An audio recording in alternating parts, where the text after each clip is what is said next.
Welcome back to FastTrackAI, your fast lane to the cutting edge of artificial intelligence. Today, we're diving into something fresh and fascinating, the CAN architecture. And no, not MLPs, not CNNs, not RNNs. We're talking about CANs, or Kolmogorov Arnold Networks.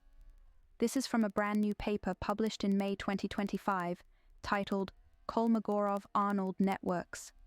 And spoiler, it might change the way we think about how neural networks reason. So what is a CAN? Let's start with the basics. CAN stands for Kolmogorov Arnold Network. It's named after the Kolmogorov Arnold representation theorem, which says that any multivariable function can be represented as a sum of compositions of single variable functions. Think of it like breaking a huge complicated math problem into smaller bite-sized ones, easier to solve, easier to learn from, but with a trade-off. This approach can be slower compared to today's high-speed models.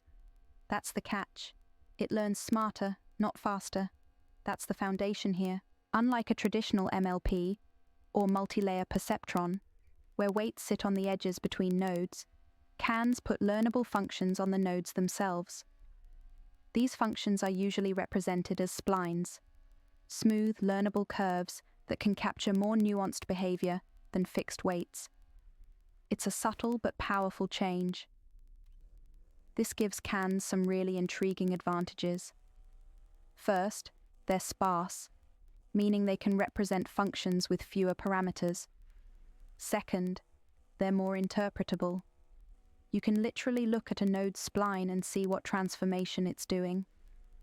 And third, they're showing promise in symbolic regression, figuring out formulas and relationships in data that a human might understand. In the paper, the researchers tested CANs on a variety of tasks. They tackled classic machine learning problems, image classification benchmarks like MNIST, modified National Institute of Standards and Technology dataset for handwritten digits, and CIFAR-10, Canadian Institute for Advanced Research dataset for 10 classes of small natural images, and even chaotic systems like the Lorenz attractor, a famous example of a chaotic system used to model atmospheric convection and nonlinear dynamics. CANs either matched or outperformed traditional MLPs, and with fewer parameters. But what's especially exciting is their performance on problems where interpretability matters, like modeling real physical systems. They show that CANs can recover symbolic equations from data. That's a huge deal if you're trying to build AI that doesn't just output answers, but understands the structure behind them. This isn't just about raw power, it's about understanding. The authors even mention that CANs are better at learning with fewer parameters, resisting overfitting, and supporting modular reasoning, a huge step toward explainable AI. So now that we've got the paper covered, let's take a step back and look at the big picture. What if this is the start of something much bigger? Let's imagine a future where CANs become the reasoning core of a digital brain. Think of CANs as System 2, your deliberate analytical thought. Now imagine pairing that with a large language model like GPT or Claude, which works more like System 1, fast, intuitive, associative. Each system could moderate and refine the other. The LLM generates ideas fast, but sometimes they're off. The CAN system could filter those, test their logic, and feed corrections back. Meanwhile, CANs might need help deciding which symbolic relationships to explore, something LLMs could suggest. It's a loop, a mutually adaptive cycle. And think about it.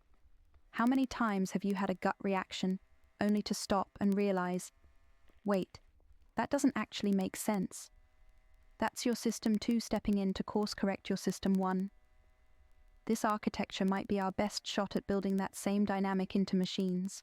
Could we create a structure where models refine themselves through each other's test-time learning?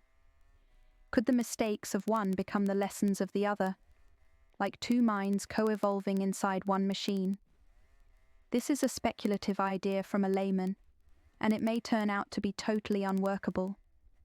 But if it is possible, even in part, it might shift us away from brute force scaling and closer to genuine machine understanding. And if not, well, it was fun to think about. Thanks for watching. If you found this interesting, subscribe to Fast Track AI and drop a comment with your thoughts. Especially if you're a researcher who wants to tear this idea apart. Let's figure out if it holds water. Until next time, keep thinking fast and thinking deep.